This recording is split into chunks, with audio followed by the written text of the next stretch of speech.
istočna mora. I dugo nam je trebalo da se domognemo makedonske strane predivnog Ohridskog jezera. Tamo gdje vječno sunce sja, tamo je Makedonija, narod i zemlja. Makedonija je prekrasna zemlja sa dragim i gostoljubivim narodom.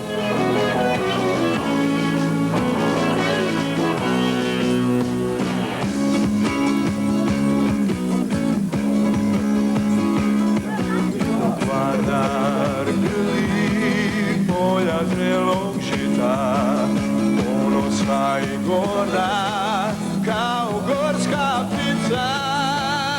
Na svakom koraku bili smo dočekani kao prijatelji, a kada smo nešto naručili, nisu nam dozvolili da platimo.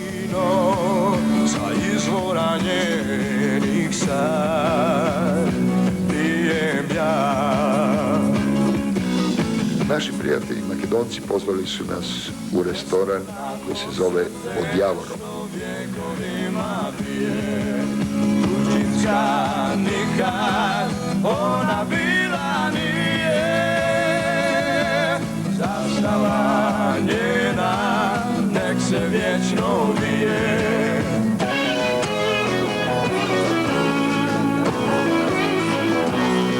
Kad si sam, kad je sve, tužno ti se sjeti nje, Makedonija ti pruža ljubavi sve. Kad si sam, kad je sve, tužno ti se sjeti nje, Makedonija ti pruža ljubavi sve. Kad si sam, kad je sve, tužno ti se sjeti nje, Makedonija ti pruža ljubav.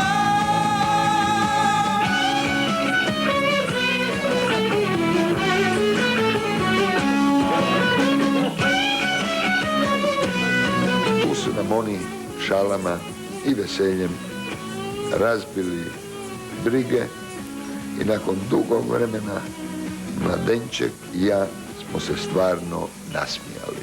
Lete u avionu Milošević, Clinton i Jelcin. I treba avion da padne, a imaju dva padobrana. Ne, imaju samo jedan padobran. I sad ko će da ga uzme? I ide se na glasanje. Kad padobran dobije Milošević, on dobije više glasova. I on skoči padobranom i pita se Clinton i Jelcin, pa zašto? Kako je on dobio? Pa on je dobio kaže 9 glasova. Trojica njih, a on lažirao i tamo gore na avionu lažirao je. Glasanje ko će da dobije. Zamisli ko je Milošević. Žiko je varan. Kupaju se na Jadranu Kirov Grigorov, Milošević i Tuđman. I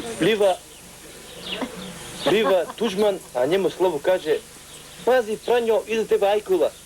Ne kaže to Grigorov, pliva ležno. I štrči u sturlo, znaš. Znate vi do prije da padne komunizam u Bugarskoj, koja je bila najstrašnija operacija u Bugarskoj? Najdelikatna operacija. Čovjek. Vađenje krajnika. Zašto? I ovi nisu smjeli da otvore usta, a njima su krajnici vadili kroz dupe. Bilo komunizmu u Bugarskom. Najteža operacija, najkomplikovanija operacija je bila vađenje krajnika Bugarima.